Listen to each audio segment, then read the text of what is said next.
श्री शिवाय नमस्तुभ्यम। हर हर महादेव। दोस्तों, कैसे हैं आप सभी लोग। देखिए, आज का यह वीडियो बहुत ही खास होने वाला है। आप सभी लोग जानते हैं कि 21 जुलाई 2025 यानी सोमवार के दिन श्रावण मास की कामका एकादशी तिथि पड़ रही है। और दोस्तों, कहा जाता है कि सोमवार का दिन महादेव का दिन होता है और इसी दिन किया गया एक सफ़ेद फूल वाला उपाय कभी भी विफल नहीं जाता है। अगर आपने भी सावन महीने में यह उपाय नहीं किया है तो आप इस उपाय से चूकना मत दोस्तों, क्योंकि इसी दिन किए जाने वाला पंडित जी द्वारा बताए गए एक सफ़ेद फूल वाला उपाय आप लोगों को ज़रूर करना चाहिए। क्योंकि दोस्तों, यह एक ऐसा उपाय है जो कि इस उपाय को करने के बाद दोस्तों आपको फिर कोई और उपाय को करने की ज़रूरत नहीं पड़ेगी, क्योंकि सबसे बड़ा और सबसे नया उपाय पंडित जी ने अपनी अभीकी से महापुराण की कथा में बताया है।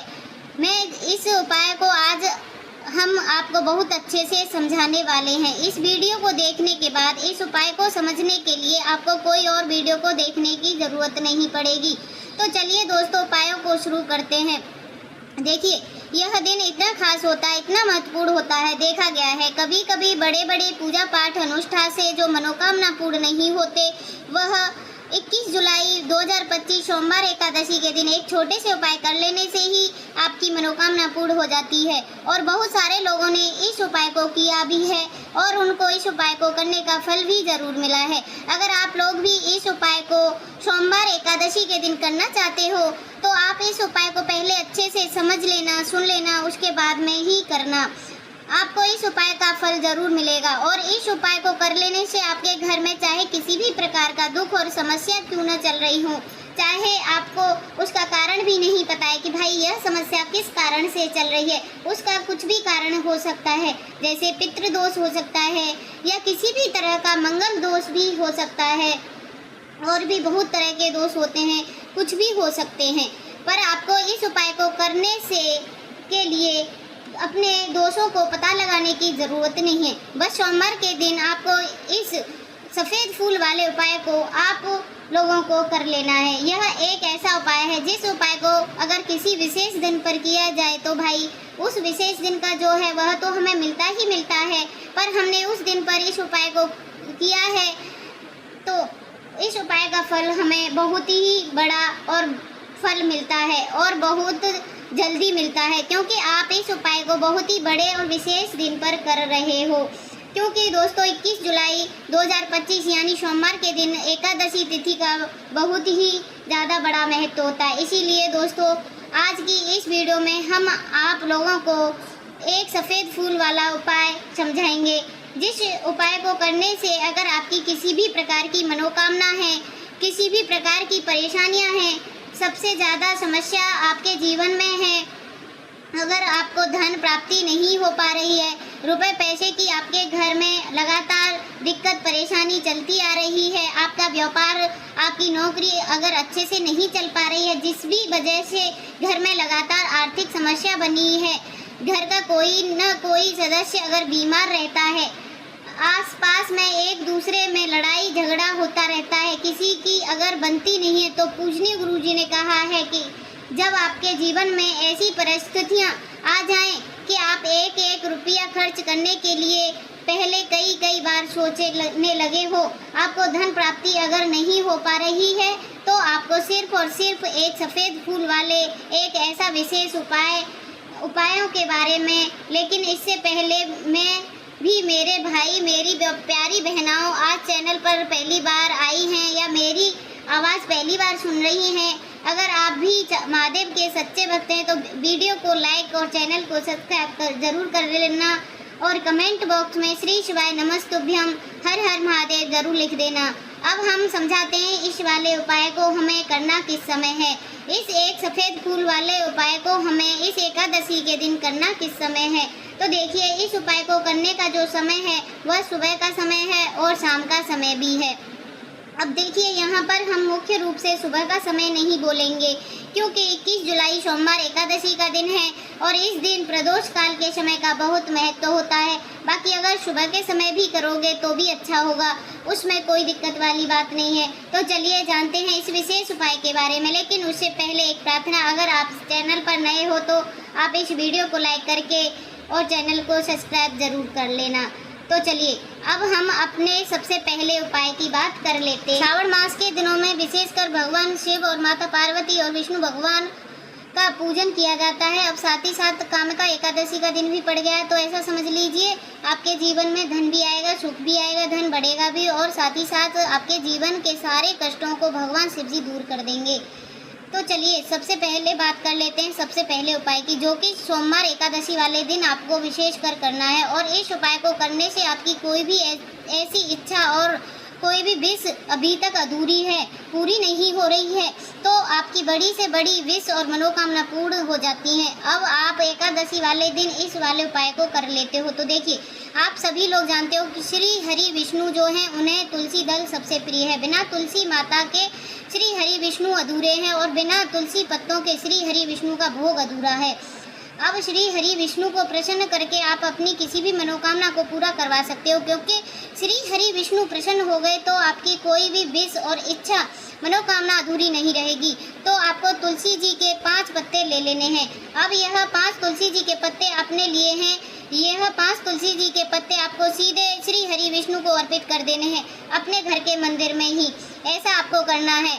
उसके बाद घर में श्री हरि विष्णु की कोई भी मूर्ति है, प्रतिमा है, वहाँ पर यह 5 तुलसी जी के पत्ते आप रखें और साथ ही साथ एक गोलबाती का दीपक गोलबाती का आप लगाएं और ओम नमो भगवते वासुदेवाय इस मंत्र का 11 बार जाप करें। देखो मंत्र कौन सा है, ओम नमो भगवते वासुदेवाय नमः। इस मंत्र का श्री हरि विष्णु से अपनी विश, अपनी इच्छा, अपनी मनोकामना कह देना है और फिर देखना आपकी विश और इच्छा, जो भी आपकी मनोकामना है, जो भी अपने जीवन में आपको चाहिए, अगर निर्धनता बहुत है, आप अपने घर से गरीबी दूर करना चाहते हो या फिर धन का आपका बढ़ता नहीं है, आप चाहते हैं कि आपका धन बढ़े या फिर आपके घर में फिजूल खर्ची बहुत होता है, पैसा आपके नहीं रुकता है, आप चाहते हैं कि पैसा आपके पास रुके या फिर घर में कोई व्यक्ति ऐसा है जो बहुत बीमार रहता है या फिर किसी का विवाह नहीं हो पा रहा है, तो जो भी आपकी इच्छा है, जो भी आपकी विश है, एक बार श्री हरि विष्णु से कहकर देखना। इस दिन है, साथ ही साथ साल का सबसे बड़ा दिन है। यह दिन इतना उत्तम है कि जो आप श्री हरि विष्णु से मांग लेंगे, जो उनसे कह देंगे, वह आपकी विश मनोकामना को बहुत जल्दी पूरा कर देंगे। तो यह पहला उपाय है। चलिए बात कर लेते हैं दूसरे उपाय की। देखो यदि आपके जीवन में आर्थिक संकट बहुत अधिक हो रहे हैं, धन की समस्या लगातार जीवन में बनी हुई है, एक एक रुपए को प्राप्त करने के लिए बहुत अधिक मेहनत कर रहे हो, या फिर यदि आपका जो व्यापार है, बिजनेस है, दुकान है, वो अच्छे से नहीं चल पा रही है, उपाय आपको साल में एक बार करने का मौका मिलता है। अब बात कर लेते हैं अगले उपाय की। इस उपाय के लिए आपको सबसे पहले लेना होगा एक सफ़ेद रंग का फूल। देखिए सफ़ेद रंग का फूल महादेव जी को बहुत ही प्रिय होता है, इसीलिए आपको सिर्फ एक सफ़ेद रंग का फूल ले लेना है। अगर आपके पास सफ़ेद रंग का फूल नहीं है तो आप शिवलिंग से ऊपर चढ़े हुए सफ़ेद रंग के फूल को उठाकर उसे जल से शुद्ध करके आप इसका फिर से इस्तेमाल शिवलिंग पर कर सकते हो।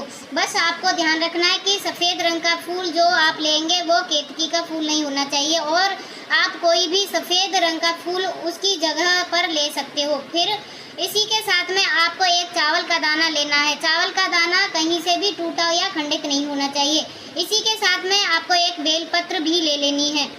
अगर बेलपत्र आपके पास में नहीं है तो आप शिवलिंग पर चढ़ी हुई बेलपत्र को उठाकर आप इसे शुद्ध जल से धोकर भी फिर इस्तेमाल कर सकते हो। फिर आपको सबसे आखिर में एक लोटा जल ले लेना है। लोटा जल आप तांबे का लोटा और जल हमेशा की तरह आपको अपने घर से किचन से ही ले लेना है। अब यह सारी सामग्री लेकर के आपको पहुंच जाना है शिवालय।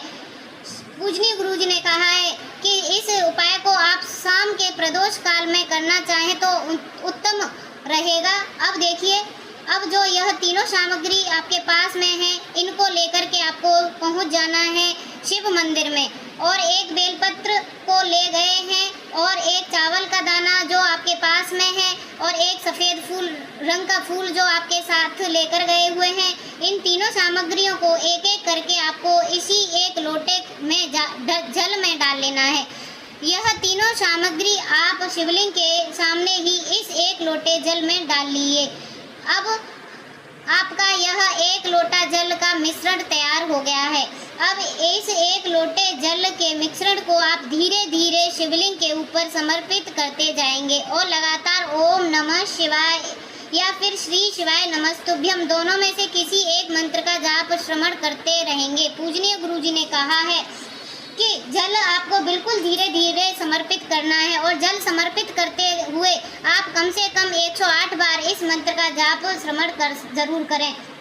आप चाहे तो श्री शिवाय नमस्तुभ्यम मंत्र का श्रवण कर लें, और चाहे तो ओम नमः शिवाय का मंत्र का श्रवण कर लें। इसके बाद जलाधारी से जो जल बहकर के नीचे गिर रहा है उसको थोड़ा सा जल आपको उसी पात्र के में इकट्ठा कर लेना है।